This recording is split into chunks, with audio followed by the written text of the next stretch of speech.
Good afternoon and welcome back, everyone. I'm Dante Ferrigno, and I'm glad you're here. I've been looking into some things lately about the carnivore diet, or really about the standard American diet, to understand a little better how we got where we are. I thought I had a pretty good grasp on it, but I've been wanting to look more into Ancel Keys and other things that might have led us to be where we are today with our food supply. And I did one the other day where I mentioned the name Nina Teakles, but it turns out her name is pronounced Nina Teicholz. So I apologize, Nina, if I got your name wrong. It's still hard for me to say it right because I've been saying Teakles in my head now for over a year. So I'm trying to remember to say it right, Nina Teicholz. And here she was on Reason TV doing a video that they titled, "How Big Government-Backed Bad Science Made Americans Fat." All right, let's let it roll.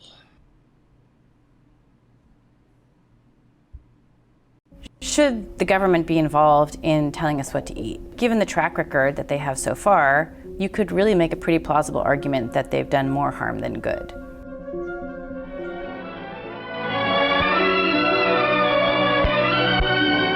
Milk is about the most perfect food there is. A glassful at every meal is good for you. Once upon a time, meat, butter, eggs, and cheese were considered the foundation of a healthy diet. Meat and eggs help the body grow and make it strong. Meat is good for you. Then in the 1950s, a Minnesota doctor named Ancel Keys put forth his diet heart hypothesis, claiming that saturated fats raise cholesterol levels and cause heart attacks. He produced landmark studies backing up his findings, which transformed nutrition science, and Keys became a powerful figure in the science community. Contemporaries who publicly questioned the validity of his findings risked losing their research funding. When the U.S. adopted dietary guidelines in 1980, Keys's recommendations became enshrined in national food policy. Ever since, Americans have been getting fatter and more unhealthy, and despite major advances in treatment, heart disease is still the leading cause of death for both men and women. Today, the science behind Keys's dietary findings is once again being challenged. Nina Teicholz is an investigative journalist and author of the New York Times bestseller, The Big Fat Surprise. Her book tells the story of how Keys's research became conventional wisdom in the first place. It did start in the 1950s when America was in a panic over the rising tide of heart disease, and there were a number of ideas about what caused heart disease, and into that sort of vacuum of explanation came Ancel Keys, a pathologist at the University of Minnesota. Many people know his story now. And it was the diet heart hypothesis that said it was not only saturated fat, but dietary cholesterol, right? Egg yolks, shellfish. All the good stuff. All the good stuff. Cheese, meat. That caused heart disease. And so how did that become enshrined in our institutions? It started with Ancel Keys getting himself onto the nutrition panel at the American Heart Association in 1961. The American Heart Association is the first institution anywhere in the world to say, don't eat saturated fats and dietary cholesterol to avoid a heart attack. That was like the tiny little germ that grew up into all the recommendations that we have today. It went from the American Heart Association. It was also at that time adopted by the National Institutes of Health. And then it evolved over to capture really the US government completely in 1980 with the launch of our US dietary guidelines, which was really just a wholesale adoption of what the American Heart Association had been saying. And by 1980, it wasn't just saturated fat, it had evolved to be all fat, right? So it was the low fat diet as we know it. I gotta tell you, just hearing that makes me so upset because of all the information I was going on throughout the 80s, 90s, 2000s. Well, not the whole 2000s because I found out about low-carb dieting in the 2000s. But to find out that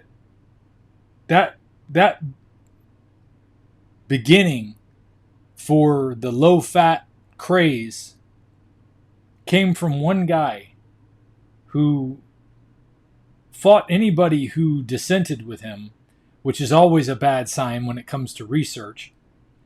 I mean, anybody who's really trying to get to the answers of something is willing to ask questions and have other people ask questions.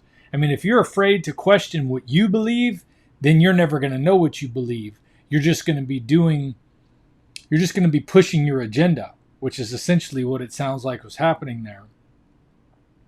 But to find out that that has been one of the key struggles of my entire life, to find out that that one man's action had such an effect on myself makes me very angry. But then when I consider how many other people I've known who have suffered and how many people I'm meeting all the time who suffer from following the standard American diet recommendation, how many people have died needlessly? How many people have had their gallbladder removed needlessly because they were starving themselves of fat and letting all that bile just sit in there and turn into stones? Who knows? Anyway, I want to get to the bottom of what he did, but I mean, she kind of said it in a nutshell there, but I'd still like to hear more of the story. Keep saturated fat low, keep all fat low, and don't eat cholesterol. Personally, I feel for me, it's almost somewhat confusing because one day, we see a study that says, meat and eggs are bad for you. The next day, eggs are okay, you can have it, we were wrong. I mean, why is the science all over the place with this? There's like small flip-flopping headlines like caffeine's good, caffeine's bad, oat bran good, oat bran's bad. I'm dating myself with the oat bran there, but the bigger themes are really dietary cholesterol was one of the major culprits from that 1961 date on, and then was finally dropped in 2013 by the American Heart Association, 2015 by our gut dietary guidelines. So that was that's one big part of. I would think that would have been a major announcement that needed to be made because you've had, 2013, you've had 33 years roughly of bad information out there. I mean, they should have been blaring that from the rooftops the way they blare everything from the top about your health today with all kinds of bad advice for your health, with advertising from all the drug companies and people pushing you to get shots that you don't need. Be nice if they actually said, hey, you know what? Wait a minute. We made some mistakes on the low-fat thing. Please pay attention to some of these other people who have found tremendous health changes in their lives by eating a high-protein diet or a all-red meat diet like I've been doing for almost 2.5 years and feeling better than ever. But just went by without anybody noticing. Ancel Keys' hypothesis that fell. Mm-hmm. And the other part of his hypothesis, which is saturated fat, that is wobbling now, right? Mm-hmm. But the explanation about why we have these flip-flopping headlines is mainly that it's this, we have made our policy based upon this weak kind of science called epidemiology, which shows association but not causation. And so we've taken this kind of weak science and made it the basis of our policy. And then when there's a more rigorous kind of science that comes along called randomized controlled clinical trials and kind of disproves that or cannot confirm that hypothesis, well, too bad, it's already policy. So we've had the situation where we just cannot reverse out of these policies that were originally based. I know we're going to have a hard time getting all the way through this video with me stopping so often, but that's one of the big problems I have when people say there ought to be a law or somebody needs to pass a law for this or a law for that, restricting people's ability to do things, because this is exactly the situation that happens all the time. Aside from the unintended consequences that often happen, in some cases they may even be intended, which is a really upsetting thing. But the fact that you can't get these laws undone, and when you do get them undone, there's no announcement about it. There's no information that's put out there that, oh, we were going the wrong direction with this. It's just CYA, and that's it. On really weak science. Yeah, which is sad because, we've seen this emerging data that shows since the dietary guidelines have gone into effect, Americans have just been getting fatter. I think there was a New York Times article that said most Americans are, I think 40% are now classified as obese. Yeah. What have been some of the unintended consequences of basing policy on this kind of shoddy science? Well, we're all fat and sick. I mean, it's sort of interesting to hear nutrition experts talk about sort of the slow, steady progress of nutrition science when you say, well, look at the outcome measures. What are your outcome measures? Obesity, dramatically still rising. Type 2 diabetes, Yeah, and huge heart epidemic. disease. Heart disease still number 1 or number 2 killer. Cancer on the rise. Fatty liver disease, a rising epidemic. Obesity amongst children. I mean, imagine if you had a baseball team that lost every game for 50 years. You would say, hey, maybe there's something about the underlying assumptions of how we're training this team that is wrong. So, the experts in charge cannot really look at these outcomes and say, this is a success. And nutrition science is moving forward slowly. It's not moving forward. It's clearly has no outcome that you can point to that seems successful at all. Why is it so hard to change this? Because it seems like any alternative viewpoint is just viewed as heresy and ignored. There's so many reasons. There's intellectual conflicts of interest, academics who've invested their entire careers in trying to show one idea is right. It's not easy to change that. There's tremendous cognitive dissonance. You have public health institutions invested in a certain set of dietary guidelines that they can't be flip-flopping on their publics. They can't admit wrong. I mean, you look at the way that American Heart Association and the U.S. Dietary Guidelines sort of tiptoed away from the low-fat diet. They don't actually recommend a low-fat diet anymore. If you go to their websites, you can't find it. And why do they tiptoe away from it? Well, that kind of reversal and embarrassment is something that institutions who are supported by the public trust, they can't afford to lose. You actually go through and list all the clinical trials about the low-fat diet. I think personally, not telling us when you've made a mistake goes a lot further to ruining that public trust. I would rather have somebody come up and tell me, we made a mistake, and yeah, it sucks. It really sucks that we made this mistake, but let's set it right. That would give me more faith. But because of this constant, the way politicians are grilled with questions and ask things that they shouldn't have been doing or they should be doing, and they always answer without saying yes or no. They're always trying to misdirect and get their own narrative out there. That's why we don't trust the public servants that are out there. The fact that they can't just speak to us and say the truth is why we don't trust them. By the public trust, they can't afford to lose. You actually go through and list all the clinical trials about the low-fat diet. And actually, what I thought was interesting, the U.S. government actually spent somewhere in the neighborhood of $1 billion to test this hypothesis and found that it wasn't effective, yet I've never really seen or heard any of those studies. Can you talk a little bit about the suppression of information, and what does that say about government being involved in food policy at all? Yeah, well, so the government did spend, National Institutes of Health spent over $1 billion funding randomized controlled clinical trials, the most rigorous kind of science you can do, testing Ancel Keys' hypothesis, right? Because they understood this hypothesis had been adopted as policy, but maybe it wasn't supported. Maybe it was only, they needed more rigorous science for it. Those trials on more than 65,000 people failed to confirm his hypothesis. They could not show that eating saturated fat and dietary cholesterol had any effect on cardiovascular mortality or total mortality. What happened to that science never became part of the scientific record, not included in scientific review papers, not spoken about, and most critically, was never used to formulate any of our nutrition policy, which is to say, the experts who put together the dietary guidelines never reviewed those clinical trials, ever.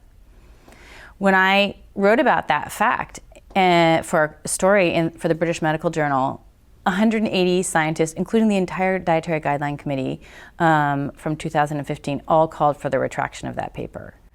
Because that's explosive. But why? Yeah, I guess I would. As well, it should be explosive.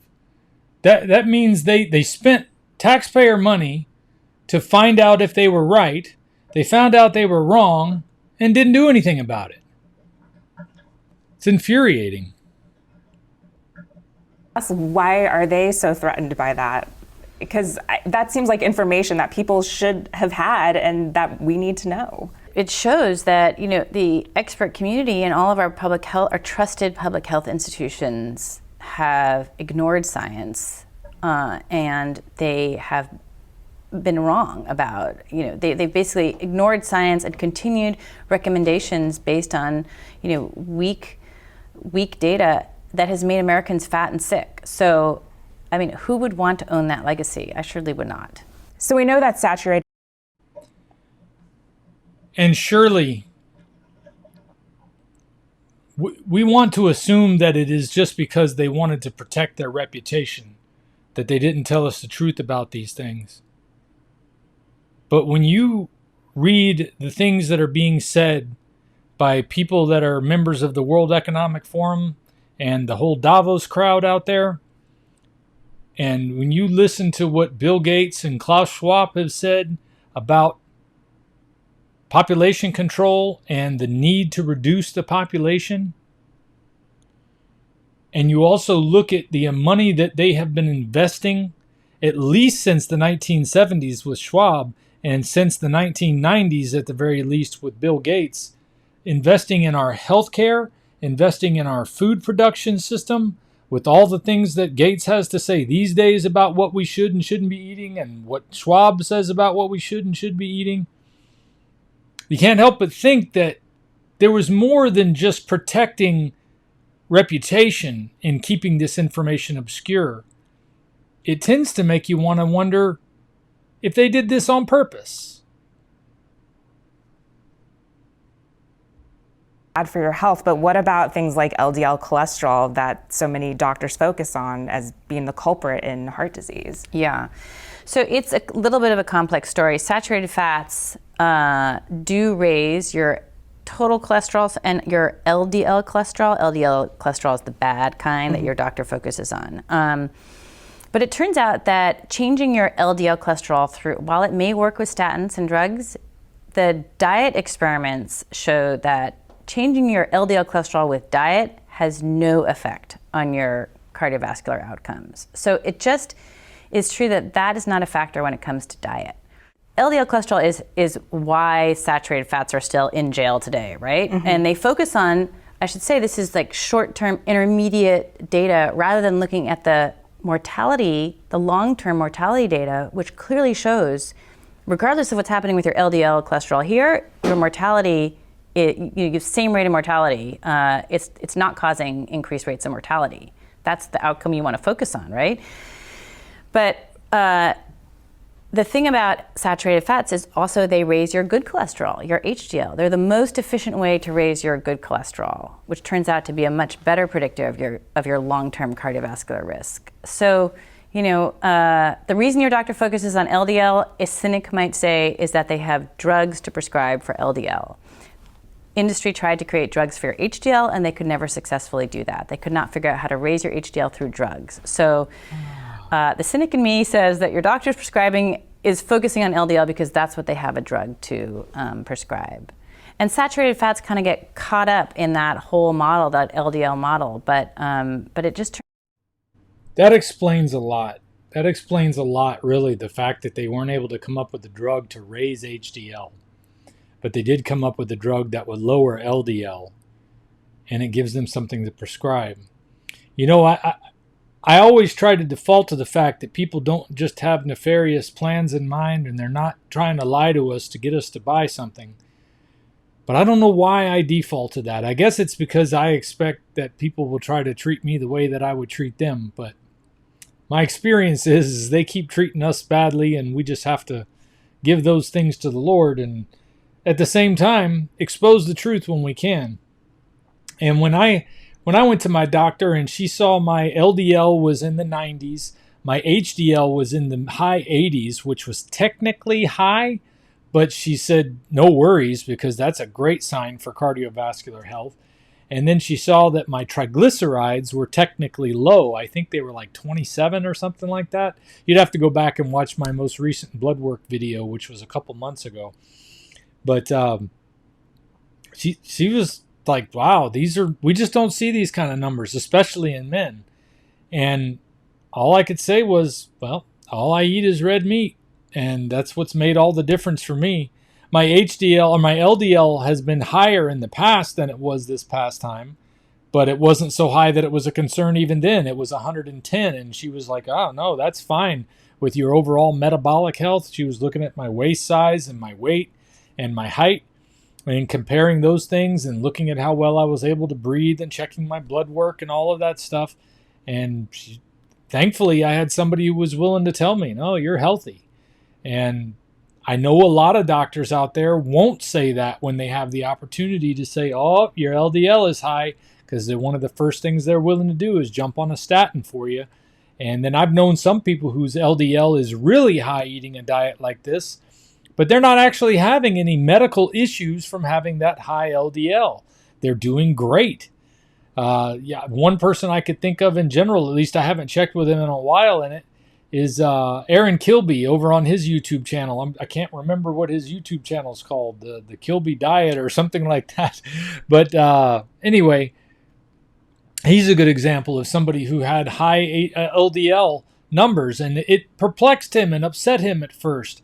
But as he realized that I feel great and I'm not having any bad side effects, and his HDL was where it should be and his triglycerides were where they should be, he's doing fine.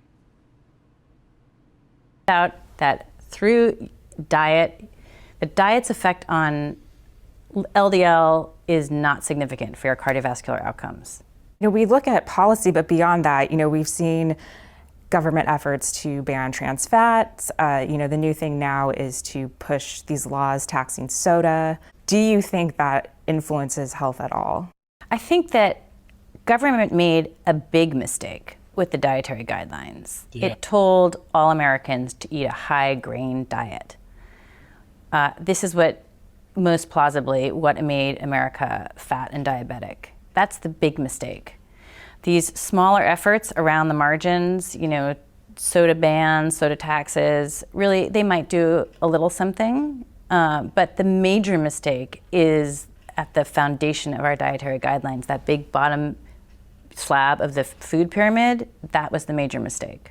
And until that changes, I think these other efforts are just mainly cosmetic. When I heard you on the Joe Rogan podcast, I think you talked about how, you don't really peg yourself as a libertarian, but as you kind of started doing this work, kind of pushed you in that direction. Can you talk about that and why? Yeah. Well, I grew up in Berkeley, California, and I come from, we're all Democrats, and I always believed, partly because I live so far from government, that it, could only do good and help people in the world. And I believe there is a role for government in doing those things. But here is like the one place that I investigated deeply a government program that seems to have been just a complete disaster for the country. And if I turn over this leaf and this is what I find, what would happen if you turned over another leaf and see what else you find?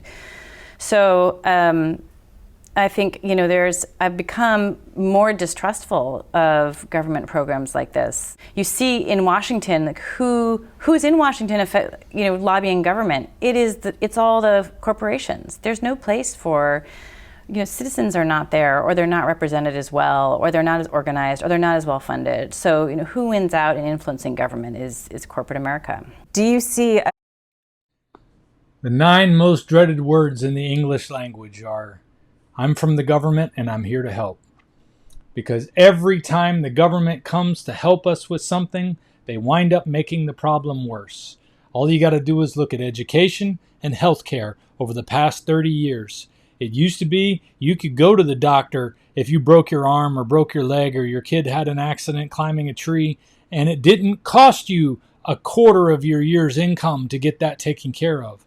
Now, since the government's gotten involved in everything, not only is the cost of getting care skyrocketed through the roof, but the cost of even getting insurance has skyrocketed through the roof. I remember when I first got my young family back in the early 90s, onto a healthcare or onto an insurance plan with my work, I was spending less than $200 a month to have my whole family covered for health insurance. And I hardly ever had to pay for anything when I went in. Now, it costs 10 times as much, way higher than it should be, even when adjusted for inflation, for my whole family to be included. And on top of that, I wind up paying more in fees and co-pays and things like that I didn't have to pay before. And then on top of that, the insurance company will argue and say they don't cover things that you thought were covered. That I used to never run into that problem. So ever since government has gotten involved in the healthcare situation, I have seen nothing but skyrocketing prices and a plummeting quality of care. The same thing goes with education. Now it costs a house to get your education. And then you start off with, your foot in the credit hole right when you get out of college, and it's getting it really hard for people who are starting off for the first time to get into the workforce and to be able to establish a family or to do anything on their own. Look at the cost of housing, thanks to government stepping in on all the banking crises that we've had to go through. Anyway, I digress, and you can see one of the reasons why I do check out Reason TV occasionally, because their libertarian approach to things really hits a good beat with me when it comes to how we need to deal with these government situations.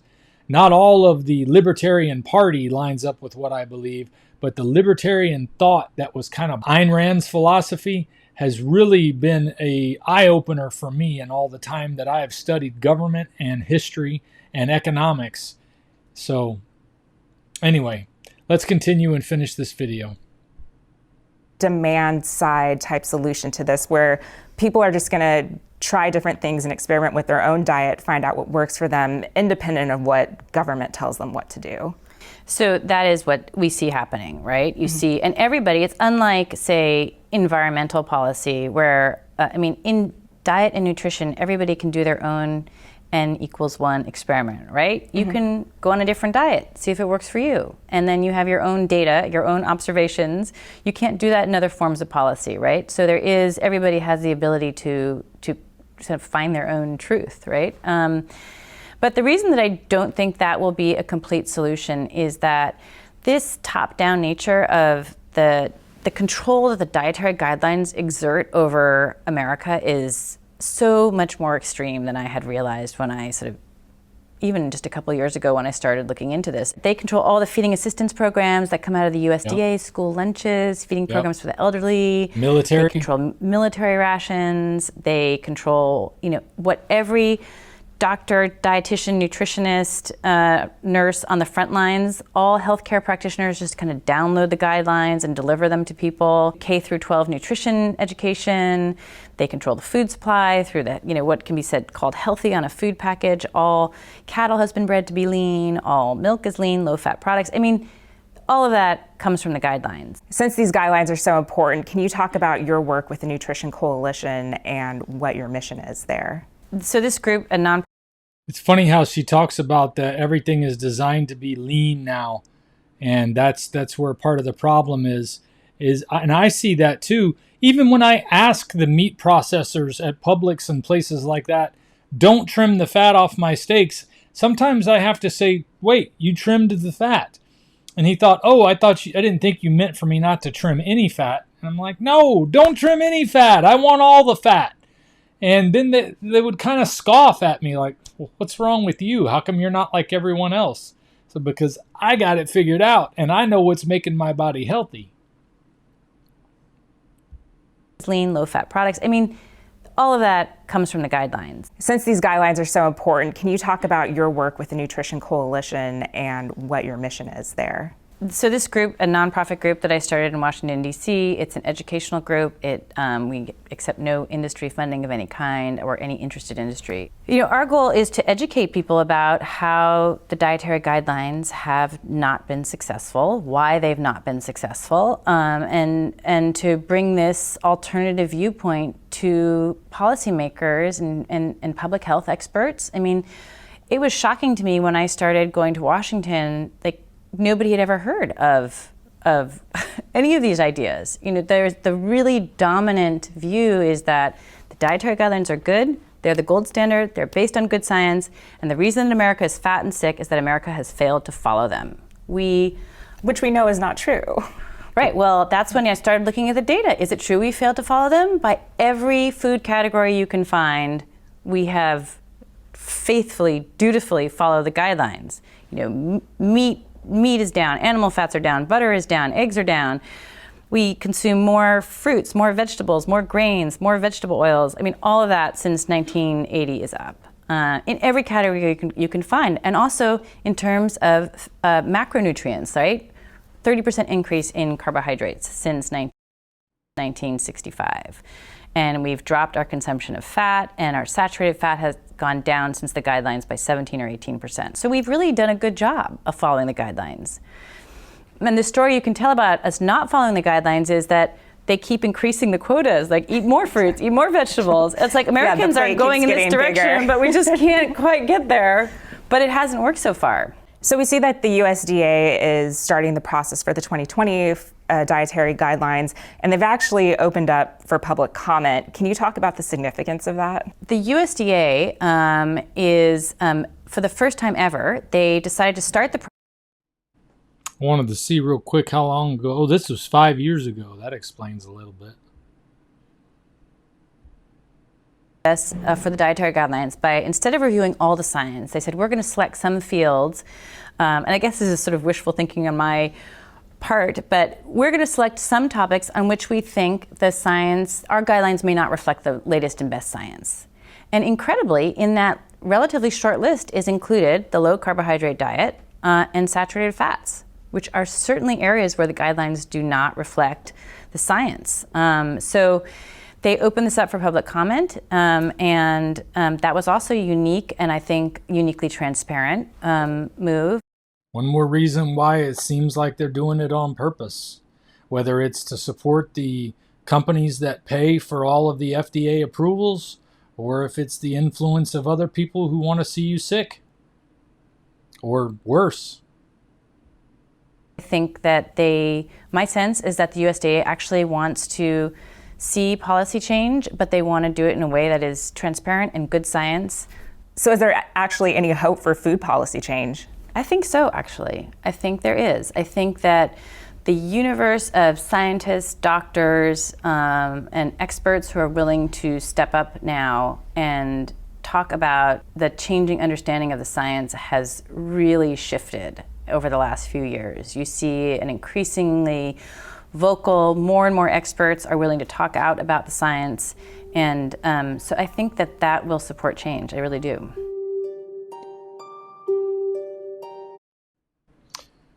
Well, that was interesting. 5 years ago, we had a different administration in that seemed to be open to looking at some of the things that don't match up with what we've been told for a long time. And I could see how she would have been hopeful then. I have a hard time having the same hope in our current situation, where it seems like the one thing you can count on is whatever they're saying right now is the opposite of the truth. Well, that's my opinion on it anyway. And I'm going to leave it with that. And meanwhile, I just want to ask if you'd stick around for just a moment. I'm going to send you a quick message from Carnivore Crisps. You guys know how much I love Carnivore Crisps, so I wanted to share this information with you. So if you wanted to get some for yourself, you can order them using my link in the following video. I'll see you guys next time.